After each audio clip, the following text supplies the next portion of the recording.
कि pre mature जो hair greying होती है उसमें जो सबसे बड़ी चीज़ है वो ये होती है कि आपके मेलानोसाइड या मेलानिन की जो प्रोडक्शन है वो कम हो जाती है। अब किस किस वजह से होती है, 5 रीज़न आपको दूंगी। नंबर 1 जेनेटिक्स है, जिसकी वजह से क्या होता है कि आपके अगर फादर, बहन, भाई, मदर की साइड से अगर आपकी premature greying of hair है तो ये जेनेटिक्स है, इसका कुछ नहीं हो सकता। नंबर 2, अगर आपको थायराइड हार्मोन का मसला है तो उसकी वजह से आप प्री मैच्योर ग्रेइंग पे जा सकते हैं। थायराइड हार्मोन से रिलेटेड कोई भी इशू है, अपने मौलवी से मशवरा करके ट्रीटमेंट लें।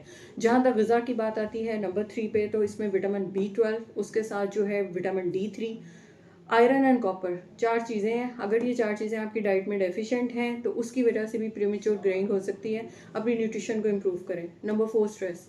आपकी नींद पूरी नहीं है, आप किसी भी स्ट्रेस का शिकार हैं तो आपकी प्रीमेच्योर ग्रेइंग होती है। लेकिन अगर आप अपना स्ट्रेस फैक्टर रिमूव कर देते हैं तो ये दोबारा से रिवर्स होती है। इसलिए ऑक्सीडेटिव स्ट्रेस को कम करने के लिए सबसे पहले अपनी नींद पूरी कीजिए और अपने स्ट्रेस के लेवल को कम कीजिए। नंबर 5, अगर आप स्मोकर हैं तो स्मोकिंग की वजह से ऑक्सीडेटिव रेडिकल इंजरी जो है वो बहुत ज़्यादा बढ़ी हुई होती है और 6% ज़्यादा चांसेस हैं कि आप premature greying of hair पे जाएंगे। तो अगर आप भी कोई स्मोकर हैं तो इसको क्विट कीजिए ताकि वक्त से पहले आपके बाल जो हैं वो ग्रे ना हो।